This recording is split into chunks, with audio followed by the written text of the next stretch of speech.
ఓం నమో నారాయణాయ. విష్ణు సహస్రనామంలోని 982, 983 నామముల యొక్క భావమును పాట రూపంలో పాడుచున్నాను. 982వ నామము యజ్ఞగుహ్యం. యజ్ఞమునందలి రహస్యము అతను. గుహ్యం అనగా రహస్యము. యజ్ఞములలో రహస్యము ఆ భగవానుడే. యజ్ఞమునందు సమర్పించు హోమద్రవ్యములను తాను స్వీకరించి తాను గుహ్యుడై సర్వులకు సర్వకామితార్థాలను ప్రసాదించువాడు. సకల వేదములు, సకల శాస్త్రములు, సకల యజ్ఞములు, సకల పూజా విధానములు అన్నింటి యందు గుహ్యుడై తానే ఉన్నవాడు. సృష్టిలో వెలిగే సమస్త మండలాలు, ముల్లోకాలు, 3 లోకముల పాలకులు, 3 అగ్నులు, ఆ అగ్నులలో వేసే 5 హోమద్రవ్యాలు, సకల దేవతలు అన్నీ కూడా దేవకీ నందనుడైన శ్రీకృష్ణుడే అని చెప్పారు. యజ్ఞగుహ్యం నీవు విశ్వము యొక్క ఆవర్తన సృష్టి మరియు విధ్వంసము యొక్క యజ్ఞాన్ని నడిపించు గుహ్యుడవు. వ్యక్తిగత జీవులయందు గుహ్యుడవై నిత్య జీవన యజ్ఞమును నడిపించుచున్నా జీవాత్మవు. చక్రీయ విశ్వముతో అనంతకాలుడవై కాలము యొక్క కల్ప మన్వంతర యుగ చక్రములను త్రిప్పుచున్నా యుగావర్తనుడవు. పదార్థ వివిధ స్థితులను శాశ్వతమైన కాల సమయము ద్వారా మార్గనిర్దేశనము చేయు మార్గుడవు. కాలగమనుడవై ఒక క్షణకాలము నుండి విశ్వము యొక్క జీవితకాలం ముగియు వరకు జీవన మరియు విశ్వ సంఘటనలను పునరావృతం గావించు పునర్వసుడవు. పురుషయే వేదం విశ్వం కర్మ తపో బ్రహ్మ పరంభుతం అనగా ఈ పురుషుని నుండి ప్రతిదీ పుడుతుంది మరియు అతనిని తెలుసుకోవడం ద్వారా ప్రతిదీ తెలుస్తుంది అని ముండక ఉపనిషత్ తెలుపుచున్నది. బ్రహ్మం తప్ప విశ్వంలో ఏదియునూ లేదు అని గరుడ పురాణం తెలుపుచున్నది. పురుషుడు సృష్టికర్త అయిన బ్రహ్మతో సమానం మరియు విష్ణువులో ఒక భాగం అని విష్ణు పురాణం నందు తెల్పిరి. పురుషుడు మరియు ప్రకృతి కలిసి ఉద్భవించి విశ్వానికి మూలం మరియు ఆధారం అయిన సర్వోన్నత విశ్వాత్మ ఆత్మను ఏర్పరచిరని దేవి భాగవత పురాణం తెలుపుచున్నది. బ్రహ్మాండం హిరణ్య గర్భ అండమై విశ్వ విరాట్ స్వరూప బ్రహ్మమునందు ఇమిడి ఉన్నదని సర్వం శ్రీకృష్ణ చైతన్యమేనని భాగవత పురాణం తెలుపుచున్నది. 2 ప్రాథమిక అస్తిత్వాలైన పురుష మరియు ప్రకృతి, వీటి నుండి ఏర్పడిన 3 గుణములు ఈ గుణాల మధ్య సమతుల్యం చెడినప్పుడు సృష్టి కార్యం ప్రారంభమగునని సాంఖ్య గ్రంథాలు తెలుపుచున్నవి. సృష్టి అంతయు బ్రహ్మమే మరియు బ్రహ్మ ఆ సృష్టి అంతటా ఉన్నాడని అద్వైత వేదాంతం సూచించుచున్నది. దేవతలచే బలి ఇవ్వబడిన ప్రాచీన విశ్వజీవి అయిన పురుష యొక్క విచ్ఛేదనం నుండి సృష్టి పుడుతుందని, పురుషుడు విరాజ్ నుండి మళ్ళీ జన్మించాడని, దేవతలు పురుషునితో ఒక యజ్ఞం చేశారని, అతని వివిధ శరీర భాగాలు మరియు అతని మనస్సు ప్రపంచములో వ్యక్తమైన అన్ని వస్తువుల సృష్టికి దారి తీసిందని, వీటిలో జంతువులు, వేదాలు, వర్ణాలు, ఖగోళ వస్తువులు, గాలి, ఆకాశం, స్వర్గం, భూమి, దిశలు మరియు ఇంద్రుడు మరియు అగ్ని దేవతలు ఉన్నాయని పురుష సూక్తమున తెల్పిరి. హిందూ గ్రంథాలు అసంఖ్యాక విశ్వాలు ఒకే సమయములో పరమాణువు వలె తిరుగుతున్నవని, ఒక్కొక్కటి ఒక్కో స్వంత బ్రహ్మ, విష్ణు మరియు శివులను కలిగి ఉన్నదని వివరించినవి. ఎక్కడైనా ఉన్న ప్రతి వస్తువు అంతరిక్షములో ఉత్పత్తి చేయబడి జీవిస్తుందని బ్రహ్మవైవర్త పురాణం తెలుపుచున్నది. అనేక ఇతర ప్రపంచాలు శూన్యము యొక్క అపారమైన ప్రదేశంలో తిరుగుతున్నవని యోగ వశిష్ఠ యందు వర్ణించిరి. ఉదుంబర అనగా అత్తి పండులోని పురుగుల వలె జీవులు అనేక విశ్వాలలో జీవిస్తారని గర్గ సంహిత తెల్పినది. భగవద్గీతలో శ్రీకృష్ణుడు గాలి, నీరు, భూమి, అగ్ని, ఆకాశం, మనస్సు, తెలివి మరియు అహంకారం కలిసి నాచే సృష్టించబడిన స్వభావాన్ని కలిగి ఉన్నాయనెను. తం సం ప్రశ్నం భువనాయం త్యన్యః అనగా అన్ని ప్రశ్నలకు ఉత్తరం దొరికినను ప్రశ్నగానే మిగులు గుహ్యమైనది భగవంతుడు అని అర్థము.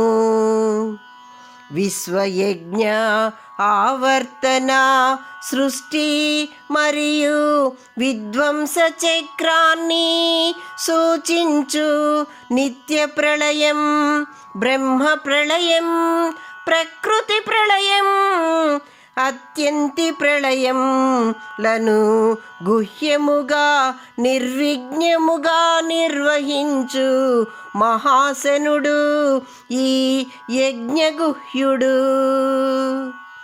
యజ్ఞములలో జ్ఞానయజ్ఞము రహస్యమైనది, ఫలాపేక్ష లేకుండా చేయు ఎటువంటి సుకార్యములైనను యజ్ఞములే. అటువంటి యజ్ఞమునకు బ్రహ్మమునకు తేడా లేదని, ఇదియే యజ్ఞగుహ్యమని శ్రీ శంకరులు వ్యాఖ్యానించిరి. శరీరమనే హోమకుండమునందు ప్రాపంచిక విషయాలనే ద్రవ్యాలను చైతన్యమనే అగ్నిలో దహింపజేయుటచే జ్ఞానయజ్ఞమగును. దీనినే వేదములు బ్రహ్మయజ్ఞమని, ఇదే యజ్ఞములకు సంబంధించిన రహస్యము. ఇది ఏ యజ్ఞగుహ్య భగవంతుడని శ్రీ చిన్మయానందులు తెల్పిరి. యజ్ఞగుహ్యము నీవు విశ్వము యొక్క ఆవర్తన, సృష్టి మరియు విధ్వంసము యొక్క యజ్ఞాన్ని నడిపించు గుహ్యుడవు. వ్యక్తిగత జీవుల యందు గుహ్యుడవై నిత్య జీవన యజ్ఞమును నడిపించుచున్న జీవాత్మవు. 983వ నామము అన్నం. భక్తులచే అనుభవింపబడువాడు. సకల ప్రాణులు భుజించు అన్నము పరబ్రహ్మ స్వరూపము. తద్వారా జీవనము నిలుచును. ప్రళయకాలమున సమస్తమును భుజించువాడు. తన దర్శనమును ప్రసాదించి భక్తుల ప్రాణములు నిలుపువాడు. యజ్ఞము చేసిన భక్తులకు శ్రీవైకుంఠంలో తనను తానే ప్రసాదించి వారికి పరమానందం కలిగించువాడు. ఎవని కారణముగా జీవులు జీవించునో అతను అన్నము. అన్నం పరబ్రహ్మ స్వరూపమని చెప్పబడినది. అన్నం నీవు పరబ్రహ్మవు, ఆహార దేవతవు, విష్ణుడవు. సకల జీవులు భుజించునది అన్నము. సకల ఆహారములందును ప్రాణమును నిలుపు ప్రాణశక్తివి నీవు. హేనా జానవే సాధనా అన్న బ్రహ్మరూప జానా. जे जीवन हेतु कारणं विश्वय्यायनी श्री ज्ञानेश्वरुडु आहारमे ब्रह्मा. విశ్వం మొత్తం ఆవిర్భవించి కొనసాగి కడకు బ్రహ్మలో కలసిపోవును. అన్ని జీవులు ఆవిర్భవించి జీవించి ఆహారంలో కలసిపోవును ఎనిరి. ఆహార ఉత్పత్తి చేయువాడు, జీర్ణక్రియ నడిపించువాడు, వినియోగాన్ని నియంత్రించే దేవుడు అంతయు ఆ విష్ణువే. భోజనం తాను, భోక్త తాను.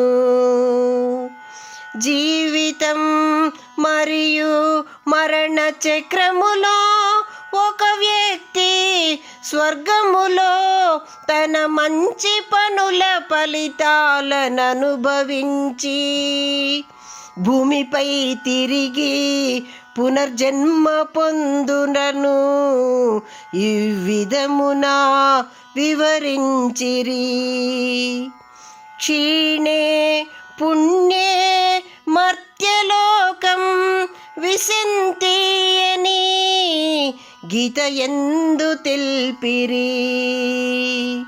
మొదట సూక్ష్మ శరీరం అనగా లింగదేహం మేఘాలపై పయనించును. ఇది వర్షం ద్వారా భూమిలోనికి ప్రవేశించును. భూమి నుండి ఆహార ధాన్యాలలోనికి ప్రవేశించును. వ్యక్తి శక్తి ఆహార ధాన్యాలను భుజించిన అతని శరీరంలోకి వీర్యమై మరియు స్త్రీ శరీరమునందు పరిపక్వమైన అండంలోకి ప్రవేశించునని తెలిపిరి. మానవ శరీరం యొక్క ప్రతిచర్యకు కొంత శక్తి అవసరం. ఆహారం ఈ శక్తికి మూలం. అన్ని జీవులు ఆహారము నుండి ఏర్పడునని చరకాచార్యులు తెలిపిరి. అన్నం బ్రహ్మం యని తైత్తరీయ ఉపనిషత్ తెలుపుచున్నది. ఔషధిభ్యో అన్నం అన్నత్ పురుషుడు అన్నాద్భుతాని జయంతే జాతాని అన్నేన్వర్ధంతే. అన్నం భూతానాం శ్రేష్టం అన్నం బ్రహ్మేతి వ్యాజానాత్ అన్నం నానిధ్యాత్యని తైత్తరీయం తెల్పినది. అన్నం అనగా తినునది. విశ్వంలోని అన్ని పదార్థాలు ప్రత్యక్షంగా లేదా పరోక్షంగా మరొకరికి ఆహారం.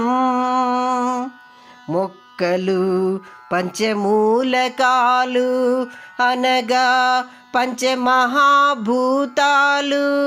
భూమి, నీరు, అగ్ని, గాలి, ఆకాశాల నుండి ఆహారాన్ని తయారు చేయును. మొక్కలు జంతువులకు మరియు మానవులకు ఆహారం అగుచున్నవి. మానవ శరీరం ఈ ఆహారము నుండి ఏర్పడును. మరణం తరువాత శరీరం 5 విశ్వమూలకాలలో కలసిపోవును. అనగా శరీరం 5 విశ్వమూలకాలకు ఆహారంగా మారును. ఈ చక్రం కొనసాగుతూనే ఉండును. ఒక జీవి మరొక జీవికి ఆహారం, ఆరోగ్యం మరియు ఆనందం ఆహారం మీదే ఆధారపడి ఉండును. ఒకరిని స్వర్గానికి నడిపించే అంతిమ విముక్తి అనగా మోక్షం. ఇది శాశ్వత ఆనందం పొందుటకు అవసరమగు శక్తిని ఆహారం అందించును. మానవుని జీవితపు అంతిమ లక్ష్యం విముక్తిని పొందడం. ఆరోగ్యకరమైన శరీరం మరియు సాత్విక అనగా సత్వప్రధానమైన మనస్సు విముక్తి మార్గ సోపానాలు. అన్నం అనగా అనుభవింపబడునది అనగా సర్వము వాసుదేవమయము. చిదానంద స్వరూపుడు చిద్విలాసుడు ప్రాణములను శ్వసింపజేయువాడు అన్నస్వరూపుడు. తన భక్తులకు తన దివ్య దర్శన భాగ్యమును ప్రసాదించి భక్తుల ప్రాణములను నిలుపువాడు నీలాద్రివాసుడు మన పురీ జగన్నాథుడు. అన్నం నీవు పరబ్రహ్మవు, ఆహార దేవతవు విష్ణుడవు. సకల జీవులు భుజించునది అన్నము, సకల ఆహారములందును ప్రాణమును నిలుపు ప్రాణశక్తివి నీవు. ఓం నమో నారాయణాయ.